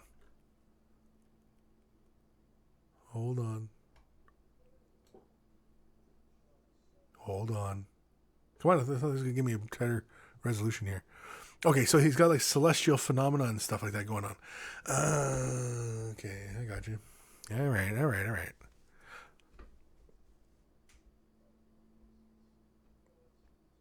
Okay, so if you had an airbrush, which I don't know if you do, Tyler, do you have an airbrush? I did that with an airbrush. That is your model, if it wasn't clear. Okay. Well, I assumed it was your model. I just didn't know if it was done with an airbrush or if you're very carefully blending, because, it's a really dark tone, right? And, it's pretty easy to get these darker tones to blend rather than the lighter tones. But anyway, smarty pants. Yeah, I think it would, on a stealth suit, I think it would look really, really cool. Especially if you did it, say, for example, like on the stealth suit, kind of like on half the helmet and then running down, kind of almost like, say, like an S formation down the body. So it's one half of the helmet running down, say, across the shoulder, down by the chest, and then running across the opposite thigh down to the leg and stuff like that, right? Kind of like, like a serpent or, kind of like that kind of thing, right? Where am I here? I'm confused to what button I'm pressing here. The elf won't leave my screen here. Here we go. Yeah, so doing it that way. Now the way I would go about it with the airbrush And I don't know if that's the way you did it with the elf, but for say the stealth suits, I would start off with the brighter color, and then build your deeper color downwards. Okay, and then give it like a shade wash to pick up any of the panel lines, stuff like that, and then seal it, and then do the stars, and then seal it again. The stars, I mean, like there's many ways to do those stars. I don't know how you did those ones, but I mean, like, like the old toothbrush flicking white paint. Another one is a brush, and then your airbrush, and then just kind of, you know what I mean, and just kind of catch the bristles, and then it'll send the paint flicking outwards like that. But yeah, I think it would look really, really cool. I think that Night Elf Duder is really, really awesome looking model. I think a couple more angles, I think you could have shown us, would look pretty cool, I think. Because like the banner is this big black banner, and I mean, is there something else going on in the banner, or is it just a big dark banner, or is it like Superman, and it's like the Phantom Zone, and he's just carrying us around, and people are like stuck inside of it, and they're all anyway. DFTBA, yeah, what does that mean? Don't forget to be awesome. Don't forget the Blood Angels. I don't know. Oh, Tyler Bartel, yeah, okay. I did that by pre-shading and then going in with a million layers of Gilliman blue. Oh, really? Wow. Interesting. Do you have any of the Minotaur ghost tints? Or any of the other kind of clear paints like that? Because that's pretty much how I would go about it. Is I'd start with like a mid-tone color, lay it down, and then build the ghost tints out to almost a black, and then shade wash, get some of the panel lines caught and stuff like that, and then yeah. Tyler, I'm 16 by the way. Okay, good for you. So the whole thing about the Phantom Titan basically is older than you. My favorite model in my collection is older than you, so deal with it. But yeah, so I think you don't have mid-air. No? If you know what colors you want to go with, just order those particular colors. You don't have to get the whole set. Just order the particular colors that you need. And because those ghost tints, I think, for achieving that kind of effect, will go a long way for you. Or you can go about it that way. You'll just end up, I mean, I imagine that was probably quite a bit of Gilliman blue to build that all up, right? Or build that down, I should say. I mean, it looks really good, don't get me wrong. But, yeah. Definitely just order whatever colors you figure you need. Like, if you're going to go with the blues, I definitely would recommend Plasma Fluid and blue. Plasma Fluid's a really great color. It's a cyan, and it's really, really great. And then Plasma Fluid, Plasma Fluid, definitely, and blue. I think it's just called blue. I don't have any of the Minotaurs in here, but I'm pretty sure it's just called blue. Maybe it's Midnight Blue? I don't know. Anyway. And just pick those up if you're going to do them. And, for the base tone for the models themselves, you can start off with, say, something like Techless Blue for the models, right? Airbrush Techless Blue, the entire model. And then start building that color downwards. You can start with ghost tints, or you can even start off with black and come at it from the opposite side. Like you're spraying, here we go. Prime them black, base coat them Abaddon black. Okay, prime them and then base coat them. Okay, even if it's black, do it black again. Get a nice smooth coverage. Don't overdo it, of course. And then come in with some Techless blue, like at his head, and just kind of come straight in down. And then maybe come in a little bit off to an angle and just kind of catch some of the one side of his body like that. So you're building up just a little bit of blue. And then you come in with your ghost tints, and then you just feather those ghost tints out and just get that deeper transition of color to occur. I think that would look really, really cool. And then, of course, you come in with your stars and stuff like that. Yeah, Tyler. Plasma Fluid and blue. I think the blue is just called blue, but it might have another name. But yeah, but both are really good. The one that's called blue, it's a really, really deep blue. Whereas Plasma Fluid is a cyan, which is it's almost like this kind of blue. You can see on this lid here. It's Plasma Fluid, yeah, Plasma Fluid. Prawn ham dense, right idea. Plasma Fluid's awesome. It's an awesome color. It's great. It's lots of fun. And you'll find yourself using plasma fluid for all sorts of stuff too. It's really great for like plasma effects. Plasma fluid, right? But yeah. So but yeah, thank you for sending that in, Tyler. Hopefully send us an update on that. I think it would work really well. Celestial type stealth suits, I think it would work really easily. I think starting off with the black, go out on black as the base color, and then coming with like say Techless blue, spraying from like the head, say like just off to one side of the head, and then just build the color down. You can probably go a little bit further than what you normally think, because then again, when you're coming back in with say the blue ghost tints, you can build from that black back up again, and you get this transition of black to that light blue again, right? So yeah, so give that a shot, and send me some pics when you've got something, because I like to see too. I'm curious. So thank you, Tyler, for sending that email. Awesome stuff, and happy birthday. Prawn ham dance. Always make sure to remind Chris it's Chris of Holy Crap Time. Holy crap time. Holy crap time. No, I did notice. It's 57. I noticed. You guys can't get me. Greenleaf terrain. Holy snap time. Holy snap time. Snap. Despite you, he still hasn't noticed. We're good. Holy moly. Yes, it is holy moly. Holy moly. In fact, I'm gonna waste the last 3 minutes of the show just sipping on my coffee.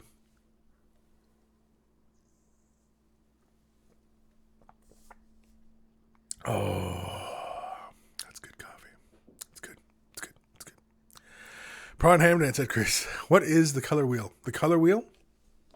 The color wheel is, well, it's a teaching aid, and it is it's an abstraction for showing the primary colors and the way colors interact with each other in a circular form. Okay, so for example, we as miniature painters, we typically stay with the traditional color wheel. Okay, the color wheel being the primary colors are red, blue, and yellow. Okay, red, blue, and yellow. Those are the primary colors. Why are they the primary colors? Because they are the colors that no other color can be mixed and produce that color. So no colors can be mixed and produce blue. No colors can be mixed and produce yellow. No colors can be mixed and produce red. So those three colors are the primary colors. Okay. Next, you have your secondary colors. Secondary colors are colors that, when you mix two primaries together, they make a secondary color. Seems kind of self-explanatory, right? So if you take yellow and blue, you get green. Yellow and red, you get orange. Red and blue, you get purple. And then the tertiary colors are all the colors that are in between that. And basically, when you form this out into a big wheel, okay, with the three colors, then your other three colors, and then your tertiary colors, and then you keep just building colors like that, you get this really nice rainbow-looking color wheel. And then often the other way that the color wheel is depicted as well, and you'll often see it like in computers, you'll see where white is built into the center and black is built out to the outer edges. And so that you have these colors going, and so if you push the wheel closer to the center, you're adding more white. If you pull more out, you're adding more black, and there you go. Again, we as miniature painters typically use the the traditional color wheel. There are three color wheels, and for some strange reason, a lot of color theorists argue amongst each other about which color wheel is the correct color wheel. They're all circumstantial as far as I'm concerned. There is no correct color wheel, because the other two color wheels don't apply to our needs. Cyan, magenta, yellow, that color wheel does not apply to our miniature needs, the way we use our paints. Red, blue, green, that's pertaining to light. And that, again, does not pertain to how we mix colors. Because, for example, primary colors in the red, blue, green, which is light, doesn't play into our color mixtures, because green is a primary color, and it takes green and red to make yellow. And if we mix green paint and red paint together, it's not going to produce yellow. So that's how you already know that that's not the correct way. So I've been ranting a bit, and I'm sure it was probably just a simple little question he was asking about for the color wheel. But yeah. This was just you guys are just dicking with me. The hell with you guys. I'm not reading any more emails because I still have Parker Gray, Shane, and Gareth. And guess what? They're gonna wait till next week because you guys are all dicking with me.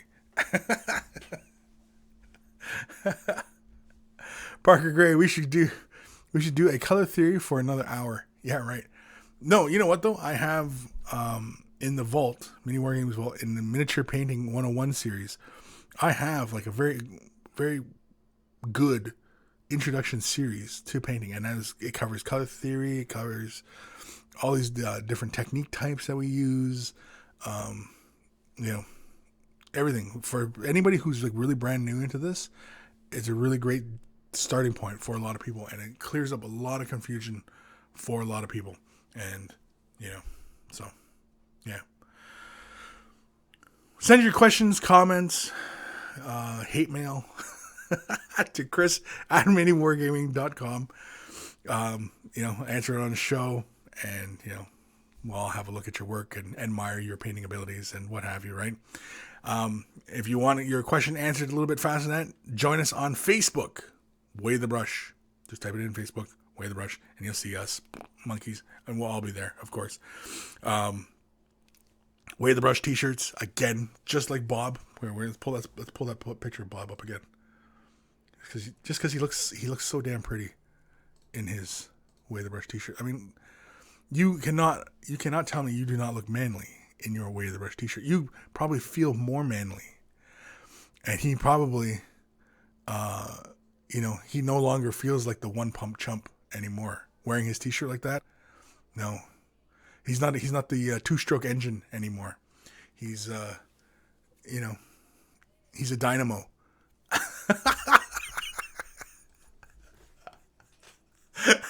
So anyway, take care of your brushes. They'll take care of you. And I will see you guys next week. Next week? Yeah, next week. I'm trying to remember. Oh, man, all these things coming up. Because I'm going to Adepticon soon enough. And no, that's not next week. That's the week next. That's the week following week. Next week. That's the week following next week. That's the second Thursday of next week? I don't know. I'm tired. I need more coffee. Go enjoy the rest of this Saturday.